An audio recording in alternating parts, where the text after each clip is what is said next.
क्या जितने भी सक्सेसफुल इंसान हैं वो सब लकी थे? क्या लक अनलक ऐसा कुछ होता है, या हम उनकी मेहनत को ही उनकी लकीनेस बता देते हैं कि हाँ भाई ये तो बहुत लकी है? तो आज हम इस स्टोरी में यही मतलब डिकोड करेंगे कि लक जैसी कोई चीज होती है, या मेहनत करने से हम लकी बन जाते हैं।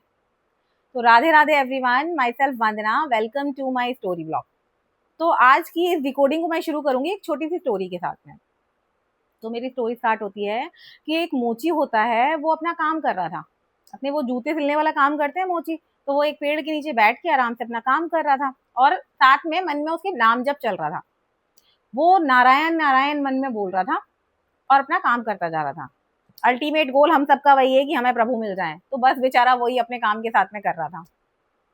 और कहीं थोड़ी दूरी पर एक ब्राह्मण थे, वो बिल्कुल अपने ध्यान में लीन बैठ करके तपस्या कर रहे थे, और वो भी नारायण नारायण बोल रहे थे। तो दोनों ही नारायण का नाम ले रहे हैं, एक अपना कर्म करते हुए और एक अपना तपस्या करते हुए। तो वहीं से नारद मुनि जा रहे थे, और नारद मुनि की नजर पड़ी पहले जूते सिलने वाले के पास में, मोची के ऊपर। तो उन्होंने उससे पूछा, और भक्त कैसा हालचाल, क्या सब ठीक ठाक? तो वो पहचान गया, अरे नारद मुनि आप जा रहे हैं यहाँ से, तो आप प्रभु के पास जा रहे हैं? तो उन्होंने बोला हाँ मैं प्रभु के पास जा रहा हूँ। तो उन्होंने बोला क्या मेरे एक प्रश्न उन तक पहुंचा देंगे और उसका उत्तर आप ले आएंगे? तो बोला हाँ बताओ क्या प्रश्न है आपका। तो उन्होंने बोला कि मैं इतना नाम जप कर रहा हूँ, प्लीज आप प्रभु से ये पूछिएगा कि वो मुझे कब मिलेंगे। तो नारद मुनि ने बोला ठीक है चलो मैं पूछ लूंगा जब मैं उनसे मिलूंगा। फिर वो थोड़ा सा आगे चले, आगे उनकी नजर ब्राह्मण पर पड़ी, वो ब्राह्मण के पास भी रुके। ब्राह्मण ने नारद मुनि को देखा, अरे नारद मुनि आप भगवान के पास जा रहे हैं? तो उन्होंने बोला हाँ मैं नारायण जी के पास जा रहा हूँ। ठीक है, तो उसने भी बोला क्या आप मेरा एक क्वेश्चन पूछ लेंगे भगवान जी से कि कब कब वो मुझे मिलेंगे? इतना आतुर था, इतना व्याकुल था ब्राह्मण। तो उन्होंने बोला हाँ भाई बिल्कुल पूछ लूंगा। अब नारद मुनि वहां से निकल गए। नारद मुनि ने अपने मन में ये सोचा कि सबसे पहले इसी काम को करता हूँ, क्योंकि दो दो भक्त का एक ही क्वेश्चन है कि भगवान कब मिलेंगे। तो वो गए भगवान के पास, नारायण के पास। अब भगवान के पास वो गए, वहां भगवान से उन्होंने सेम क्वेश्चन किया और उनको वहां से आंसर मिल गया। अब वो वापस आ गए। अब वो जब वापस आए तो सबसे पहले ब्राह्मण के पास गए। तो ब्राह्मण उन्हें देख के खुश हो गया। उसने बोला नारद मुनि आप आ गए, आपने मेरा प्रश्न का जवाब लेकर आए हैं आप भगवान से? उन्होंने बोला हाँ लेकर आया हूँ। तो उन्होंने बोला क्या? उन्होंने बोला भगवान ने बोला कि मैं आपको मिलूंगा जिस पेड़ के नीचे बैठ करके आप तपस्या कर रहे हैं, इसके ऊपर जितनी भी पत्तियां हैं इतने जन्म आप ले लोगे और मेरी भक्ति करोगे तो मैं आपको अवश्य मिलूंगा। ये बात सुनते ही ब्राह्मण तो बिल्कुल नाराज हो गया भगवान से। अरे ये भी कोई बात हुई, मैं अपना पूरा परिवार, अपनी नौकर चाकरी सब चीजें छोड़ करके आपकी तपस्या कर रहा हूँ, और आप बोल रहे हो आप इतनी सारी पत्नियां इसके ऊपर, तो इतने जन्म मैं ले लूंगा, इतनी भक्ति मैं कर लूंगा तब आप मुझे मिलोगे, और तब तक आपको याद रहेगा कि आपको मुझसे मिलना है। वो तो बड़ा गुस्सा हो गया। उसने बोला नारद मुनि को कि ये पकड़ो धर्मशाला सारी अपनी, ये लो माला, मैं तो नहीं कर पाऊंगा इतना लंबा जाप। और वो अपने घर चला गया, रुष्ट हो गया वो भगवान से। ठीक है, नारद मुनि ने उसकी बात भी सुन ली। फिर वो थोड़ा सा आगे चले, वो मोची के पास पहुंचे। मोची बड़ा एक्साइटेड होने देख करके कि ये मेरा आंसर लेकर आए होंगे अगर ये नारायण से मिले थे तो ठीक है भाई। उन्होंने पूछा मोची ने, नारद जी आप मेरा आंसर लेकर आए हो भगवान से? तो सेम ही आंसर था, क्योंकि क्वेश्चन भी सेम ही था उनका।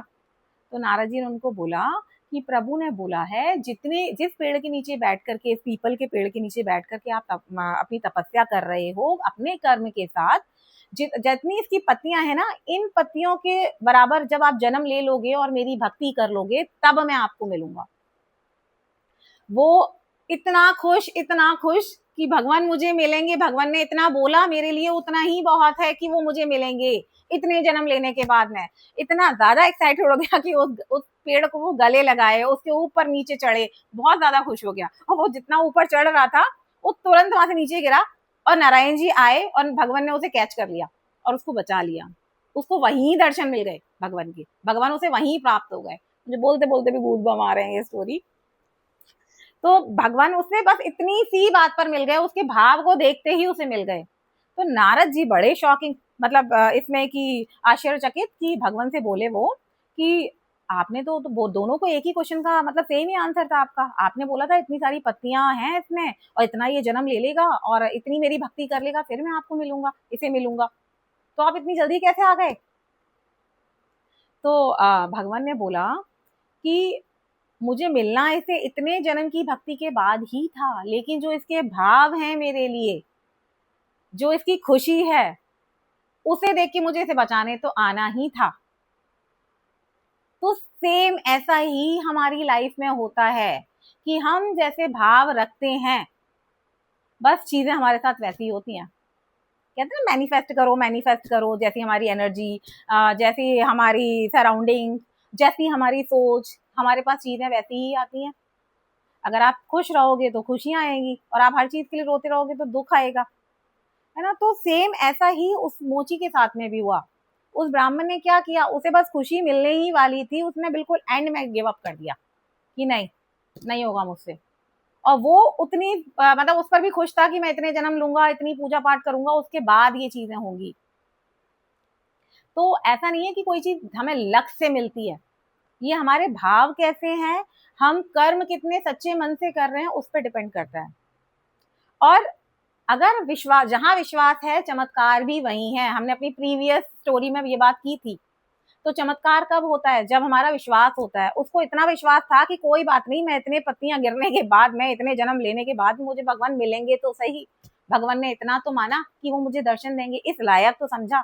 उसे वो विश्वास था कि आज नहीं तो कल तो हो ही जाएगा, आज नहीं मिलेंगे तो कल मिलेंगे, कल नहीं मिलेंगे तो परसों मिलेंगे, लेकिन वो मुझे मिलेंगे।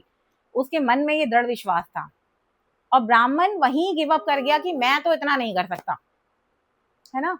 तो ये मैं अपनी मेरे साथ भी कई बार ऐसा छोटा छोटा मेरी लाइफ में हुआ है जिसमें मुझे लगता है कि नहीं वो है। मतलब हम, हमारे साथ में पता है क्या प्रॉब्लम आती है कि हम ना खुद में ही सेल्फ डाउट में इतना रहते हैं कि हमें लगता है कि क्या भगवान है, क्या मैं इतनी मेहनत कर रहा हूँ उसके बाद में मुझे रिजल्ट मिल जाएगा। जो हमारे अंदर डाउट है ना, क्या क्वेश्चन मार्क, बस वहीं हमारा विश्वास हिल जाता है। अगर आप बिल्कुल विदाउट डाउट अपना काम करते चलोगे ना, तो चीजें होंगी और वैसी ही होंगी जैसी हमें चाहिए। एक छोटी सी स्टोरी बताती हूँ मैं, महाभारत से रिलेटेड करके। मैं गीता बहुत पढ़ती हूँ।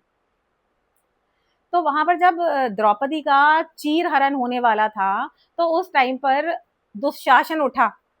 ठीक है, द्रौपदी ने अपने अर्जुन को भी पुकारा, भीष्म को भी पुकारा, सब अपने पतियों को पुकारा, लेकिन उनमें से कोई भी उठकर उसकी मदद करने नहीं आया क्योंकि वो केपेबल ही नहीं थे।